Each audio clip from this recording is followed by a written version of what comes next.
family. Let me thank Dr. Antoinette Christopher for this brilliant tech, using it constructively, which will be used Juneteenth after Juneteenth to have a statewide web and access to all that is going on. Our dear sister Opal Lee, who brought me 1 million petitions, I think in 2019, she was just a teenager, maybe 92 at that time, in the hot sun. I mean, it's hot here. We're never used to it being killing hot. It was hot. And she brought those 2 million, 1 million petitions. She had her walk today in Fort Worth, so maybe people would want to be at that and make it back here, and we would know that. And so this is a brilliant idea. Dr. Kia, thank you so very much for your leadership. We've been on the line with reparations. You know I'm not going to leave the podium without saying that very quickly. Let me thank Dr. Georgia Provost, and her name is Provost. She is a provost, Texas Southern University, and I know they won't mind me saying that, president, chairman of the board, and otherwise, and she loves this university. I'm going to try to get her to accept my advocacy for H.R. 40, because that is reparations, of which HBCUs and Texas Southern University, because she's always asking for money, would be eligible for a whole lot. So don't think of it as not being sensible. Let me acknowledge the Dean of Ministers and the President of the Houston Baptist Ministers and Vicinity, and the dear pastor, senior pastor of his great church. And I'm very grateful to see Reverend Max Miller. Thank you so very much. And Pastor Reverend Dr. Al Edwards, long gone, because he was a man of faith. He was called Reverend. He had that without a portfolio because he did so much. Remember, he did the great gospel extravaganza at the Jones Hall before anybody else did. Dean Douglas, you know that. Power to capacity. And so he did many things, as well as a legislative portfolio. And I know that Jason, his son, who has carried this message and mission forward, is telling the story of his beloved father, of which we should.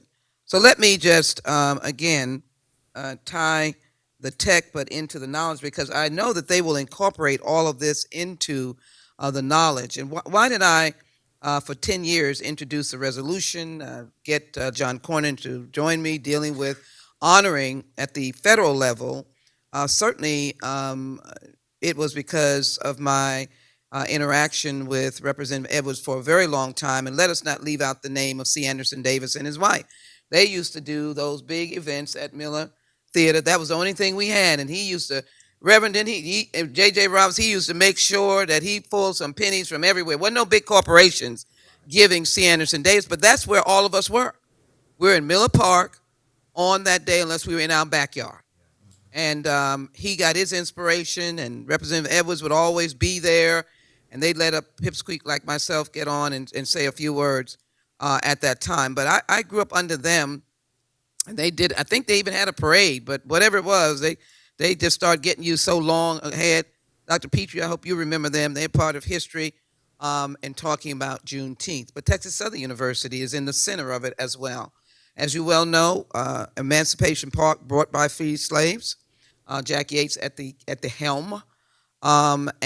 So we have had an interwoven relationship with this matter. And if you will allow me calculate a few words, let me just hope that I can do it very quickly as to what my message is about, how this is going to be, this gathering of evidence, this synergizing it. I don't know if many of you realize that in the 1930s, the Library of Congress captured slave narratives, because those were the last of that generation that was going.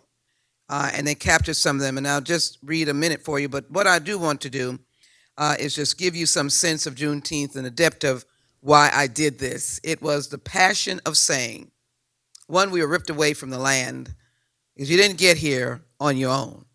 You're ripped away from the land of which you did come, the motherland, continent, and the brutality of how you came was even one that was strange. And they really bought you from the inner of the continent on the west, and they walked you 200 and 300 miles so that you would be weak and that you would not fight them.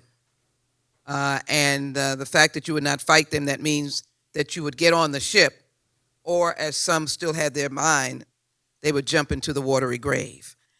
I wanted to have America, slavery being one of her original sins, stop for a moment and talk about slavery. I think that's Al Edwards. We always think of the joyful part of it, but the historical moment is crucial. Unless we talk about grand and great grand, we don't sit around the dinner table. I wonder what great, I wonder what slavery was about. We will lose that. I don't want to lose it. You know why? They received no honor,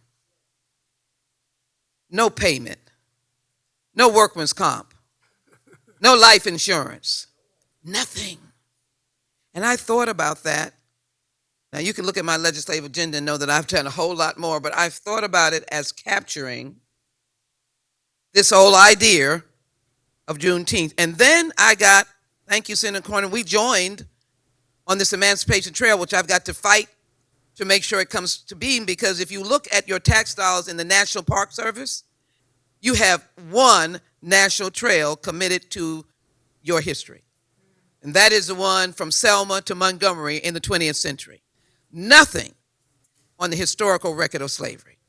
And so we would be the first and only self-contained trail coming from Galveston, which I argued from where Captain Granger, General Granger, was and made his announcement. And as the slaves tracked their way up through those small towns some of you came from, 45 wasn't here, they walked and they got into Freedmanstown. They came into downtown, that was all us. That's where Antioch, all that was us. And then made their way over to Lower Third Ward. That was us. That was the trail we did. And then we jumped to Independence Heights, which was the first incorporated black city. And that's the trail. And that will be a national parks trail that will be an economic engine. It will be at the mercy of the students of Texas Southern that can do all their anthropological and research there, finding little things that document what the slaves did, and it would be a national trail. But I don't let people's Juneteenth, yes. And by the way, let me get in, as I told Jason, Juneteenth is an economic gift to you all. When I was in Galveston this morning, I said, now, Mayor, you're going to be building hotels in the name of Juneteenth, because once it picks up, right, our people are going to be coming in from everywhere. My dear beloved colleague, Barbara Lee, flew in from California. She is in Galveston now. She couldn't be so more excited because she has birth people from that area. Yep. She couldn't be more excited. She is an example of what the wave is going to be. Yep. Houston, are you ready? Are you going to be developing these themes, these opportunities for teach-ins, programs that really dig deep into the connectivity of slavery? So let me just say this. Frederick Douglass said, I prayed for freedom for 20 years, but received no answer until I prayed with my legs. That is Provost. Y'all praying? Y'all got to get up with your legs and do something.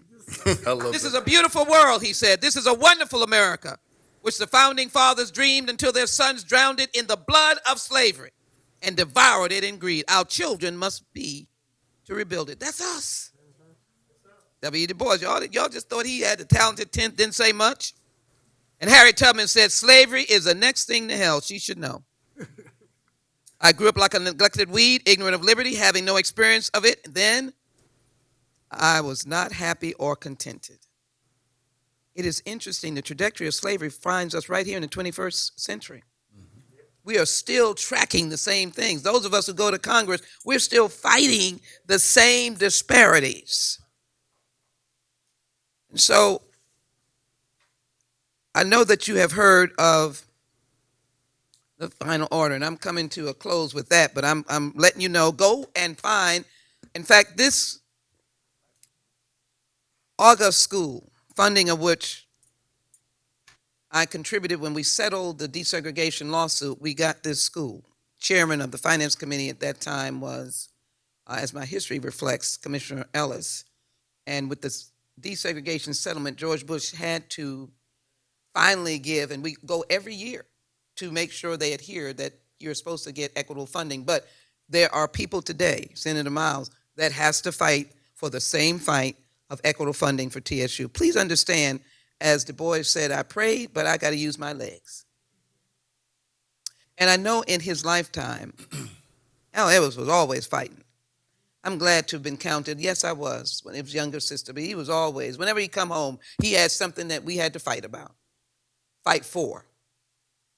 And he fought for so long for this Juneteenth for you. It's a gift to you, but we have not expanded on it, the economic engine of it.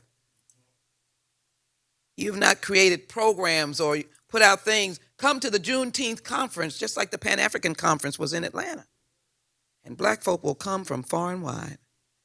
They will fill up the tutorials of the TSU, will have teach-ins, and all the academic professors will be here talking. But let me just say, Mother Ann Clark, 112 years old in the 1930s, lived in Paso, Texas. They said she's too crippled to walk, but a smile lights up her tired old eyes. We were living long then, 112 years. The survivors of Tulsa are 101, 106, and 108.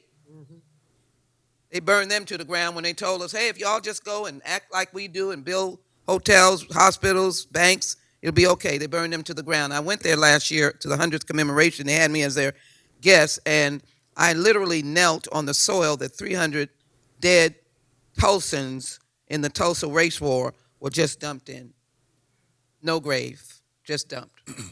I felt compelled to kneel on the soil. I commend you to go to Tulsa, kneel on the soil. They will come to Texas if you know how to market this and tell the story. Thank you. They will grapple to get here. Grapple is not the word. They will drag themselves. They want, when I say our people want, and other people want to feel comfortable in our history. So let me just quickly say, because you all don't know, as you have seen these, she is deaf but can't hear if you speak close to her ears. This is her talking. She said, let me get my ears open before them wet my fingers, then pull so hard on my earlobes, it seemed they would be injured. I mean, this is our English. She said, my master was a Yankee. He took me to Louisiana and made a slave out of me. But he had to go to war. He had a quarrel and he got shot by somebody. Captain Clark, my second master, took a shot at him and he couldn't come south no more. But Captain Clark kept her. And you know, she said, the white folks hated to give us up. Worst thing in the world. Because I plowed, I hoed, I split rails. I done the hardest work ever a man ever did. I was so strong. This is a 112-year-old woman remembering her time in slavery. If and he needed me, I pulled the down so that the master could cuff him. Well, whatever that was, but that's the word. They'd whop us with a bullwhip. We got up at 3, and I told another group, I said, the only time you getting up at 3 is get the plane to the Bahamas. We got up at 3. At 4, we done ate and hitched up the mules and went into the fields. We worked all day pulling fodder and chopping cotton. Remember, cotton became king. It built the wealth of this country. It built the Wall Street banks, and we don't realize that. I'm going to weave in here. My next iteration is H.R. 40. I am not going to allow America to deny us the commission to study slavery and develop reparation proposals. But I got a lot of folk with a bag over their head saying, let me get let me get SBA loans. I'm not stopping you from doing that. What I am saying is that you were not paid, you did not get life insurance, you created the wealth of this country. The wealth divide is $17,000 for a family of African Americans of 4 in this time, and $171,000 for a family of 4. That is the average. We're not talking about looking to say that they're not the folk which people point to, that there is not wealth in our community. What we're saying is you look at the science and the research. $17,000 for a family of 4 African Americans average, and $171,000 for a white family. I am not begrudging them. I'm not angry. I'm doing the work to ensure that there is a response. One of the response could be HBCUs never close. that the funding is there as the young people are beginning to flood these institutions, that they have the dollars to go. One of the things is affordable housing, that this line of eviction does not continue. One of the things is to help with a criminal justice system to alter the direction of our young people. One of the things is for us not to wake up every morning and look at your early morning show and see which of us have been out there shooting with guns, because nobody interfered early in their family's life or their life. You can't blame the mayor and the chief and all of that. We're out there shooting with guns. We have not shut our own selves down. Reparations is repair, restoration. And so let me finish what she said. I want you, chopping cotton. And Master said, oh, this is really encouraging. I want you to lead that field today.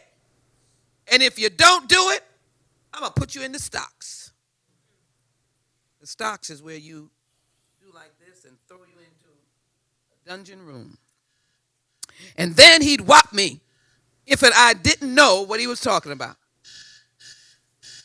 And so you're whopped in the beginning, you're whopped in between, and if you look like, children could look at you like, what are you?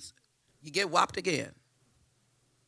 That is how I want to leave you, and before the judge jumps up, because her court has not gavelled in, I am going to read this last moment so I can get you to feel like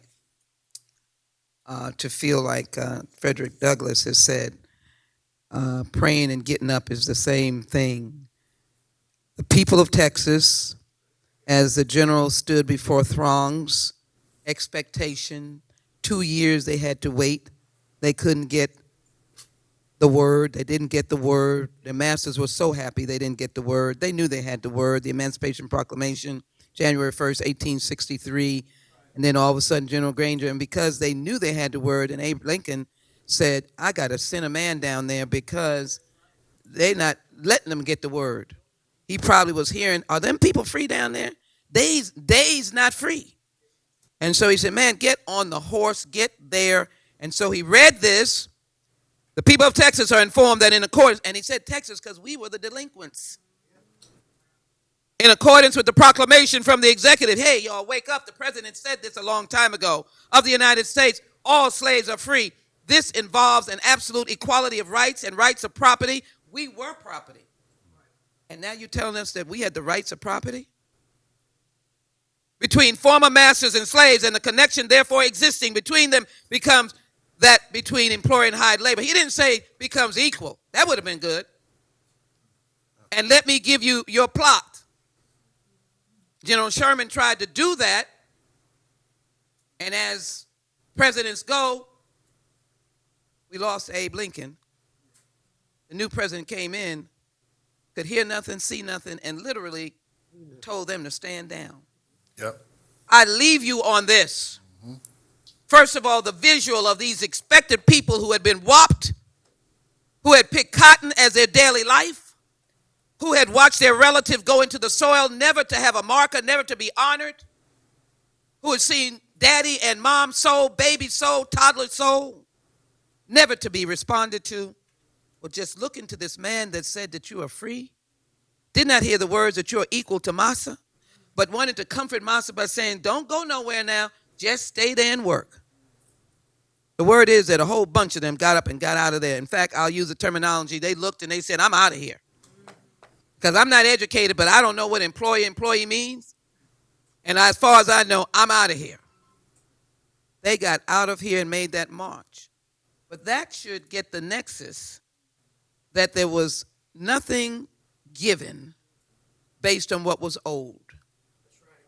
H.R. 40 in 2021 is a moment when we will be able to study the trajectory from our slave history to the conditions today.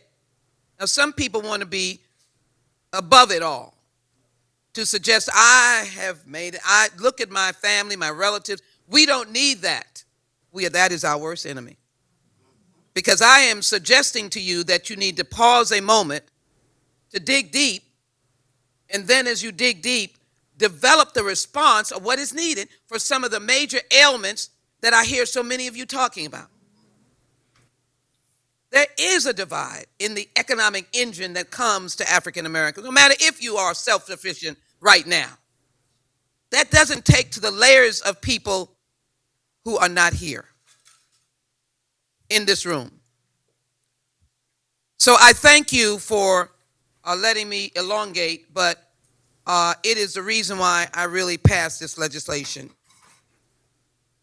Because I saw what the house of Al Edwards built, and I thought that the nation needed to see and to take it up and to give this to the whole nation. You all need to get ready for doing what you need to do in dealing with this thing that can be a powerful draw to this state, but also the landscape across the United States. There is a Juneteenth history in most states where African Americans are. And people can develop that and tie it to Juneteenth freedom. Remember, as we pray, we can get up and use our legs.